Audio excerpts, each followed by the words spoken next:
Let's face it, business technology is frustrating and complex. So how do you make sure it works for your team? To make IT right, start the discussion at go-domain.com.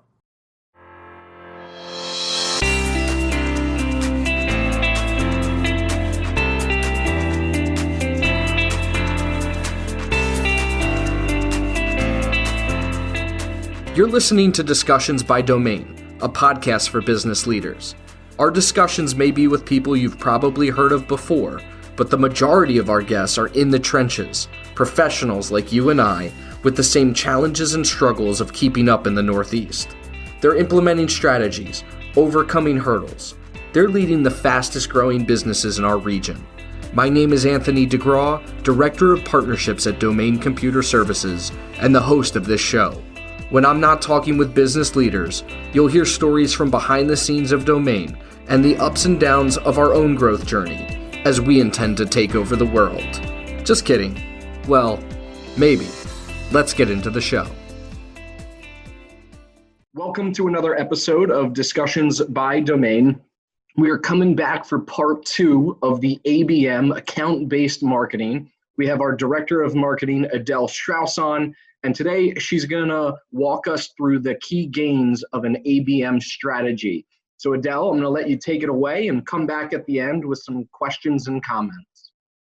Great. Thank you so much for giving me the floor. So I just wanted to start out here with it's comparing and contrasting what your sales and marketing strategy looks like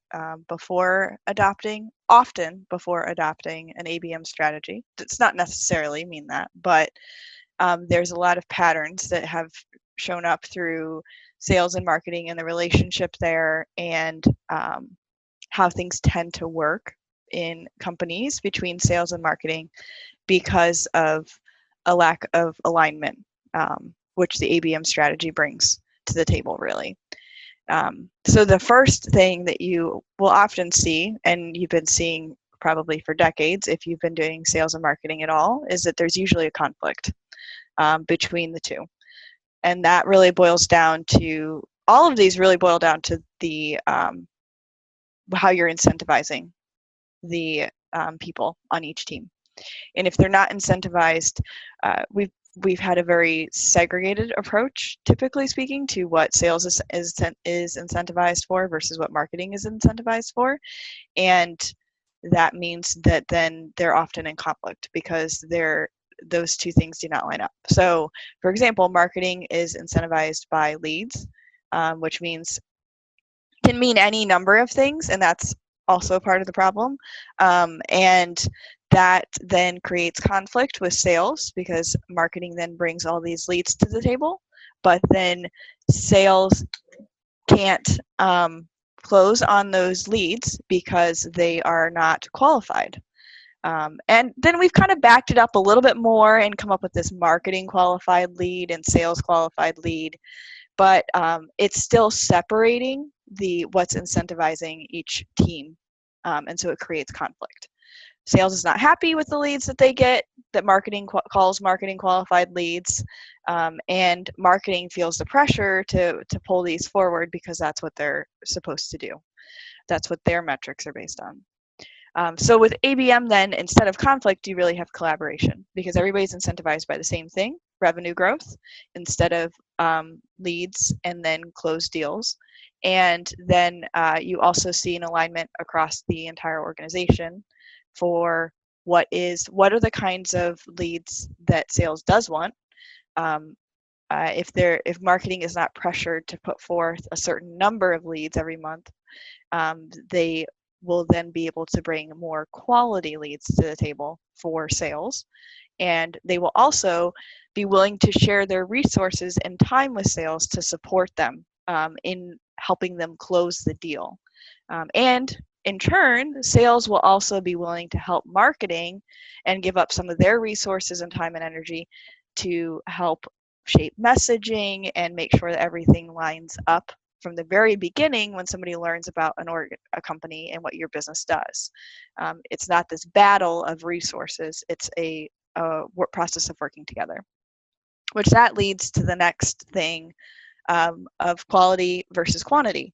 Like I said, you will, instead of focusing on the number of leads that we're bringing through the door, you'll be focusing on the quality of the leads.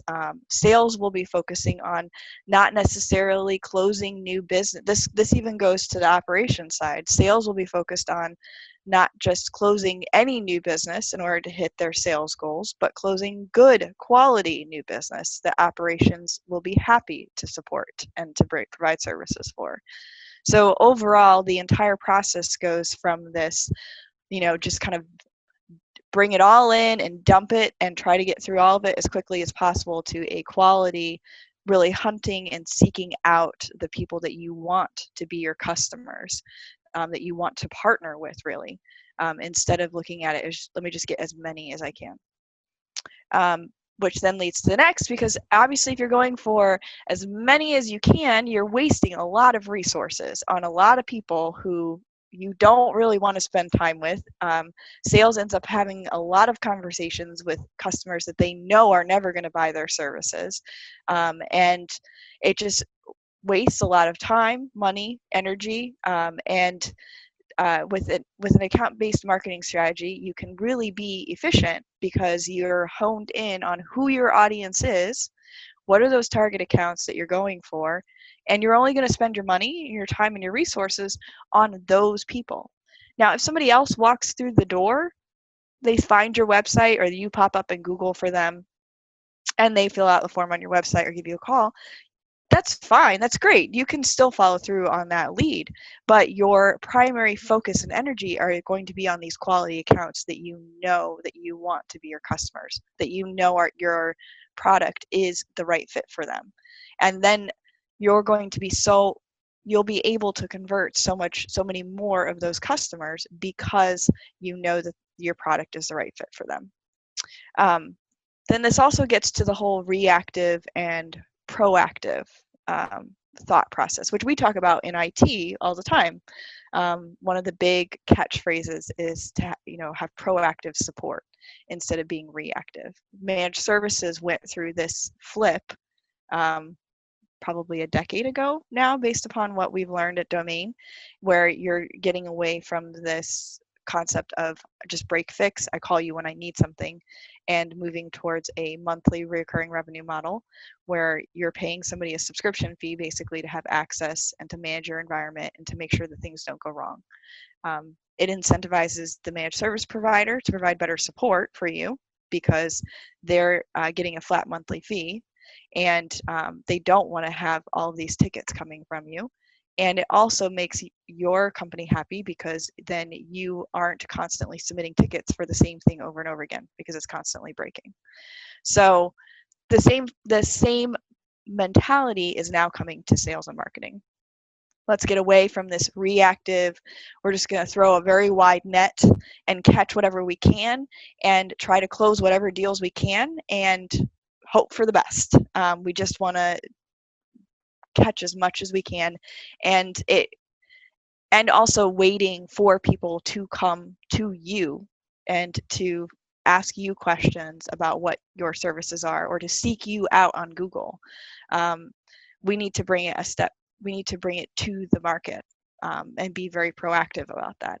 Getting it in front of their faces now on social media, educating them about your services long before they're ready to buy.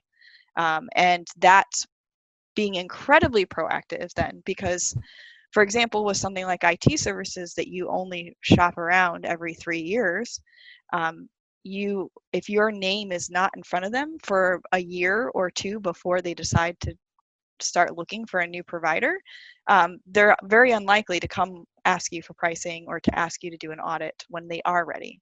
If they've been seeing you on social media and they know your brand and they trust your brand based upon what they've already seen, then they're going to be totally ready to buy from you. And that's what shortens the deal cycle. That's what brings the velocity of the deal around. That's what makes the deals larger, because you've already proactively built that trust with those companies through all of these channels and these opportunities that we have now that you didn't have before. So you now have the opportunity to get in front of people way before they're ever looking to make a buying decision. And that if you are doing that and you are thinking that way and being proactive about it, then you are going to see that your sales process flows that much faster, and that people are far more ready to buy when they actually come to your door, when they actually raise their hand. And the ultimate thing that drives all of this is they put leads here versus intelligence. We have now, before, when it was, the conversation was based around leads, you didn't know everything about your buyer. You didn't have platforms where you could know that I can speak directly to women who are 25 to 35 who own a dog. Now you can know that I can target this messaging right at women who are 25 to 35 who own a dog. That's perfect. We have so much intelligence and data on our side now to be able to target our strategy, and that just makes it so much more powerful. It makes all of these things work together. It makes it easier to collaborate. It makes the leads quality. It makes it more efficient, and it allows you to be proactive because you can get your messaging out there in front of people who will want to buy your services at some point in time. So ultimately, this really comes down to the amount of intelligence that we do have now, that it's not just something. This ABM strategy used to be something for big corporations who had lots of money to spend on sales and marketing. Now a small business can do it to a certain extent, because you can use Facebook, Instagram, LinkedIn, and you can find those people. You know who buys your product. You know who you want to be your customers. You know now who you can target your messaging at, whether you're a small business or you're a large corporation. Everybody has access to the same data. So use it for to your advantage, and don't waste your time casting this super wide net anymore. You don't need to do that. That's awesome, and thank you for running through that with us. I have just 3 points to make this short and sweet. But starting at the top with number one, I'm not going to touch on all of these, but number one on the collaboration versus conflict, especially between sales and marketing. What we've recently done at Domain, literally in the past week, is the entire marketing team, everybody on the team is involved in going through and assessing different verticals, law, staffing, marketing, blah, blah, blah, that we can assist, and deciding whether or not they're operationally mature by looking at websites and different things they've seen, their presence. And number two, who are the decision makers within those accounts? And our marketing team, I would say, right this second, is getting smarter day in and day out on how to truly market to people, because they're involved in the selection of the target accounts that Domain would eventually like to have as customers, which I think is huge. It also, from the sales perspective, it gains, you mentioned us being able to give resources and time to the marketing efforts. One, we do that because we hope that we're going to get a return. Like, we're going to make more sales. Our sales are going to be easier. We're going to get the right customers through the door. But it also, by seeing their efforts and seeing that they're putting time into being involved and on this path with me, is awesome. It really feels good, and it does make it feel like it's more. So definitely the collaboration aspect, and I would highly talk to or incentivize the teams to come together and truly determine who's a fit and who's not and why. So that was number one. On number three, I'm going to skip to three. It was efficiency versus wastefulness.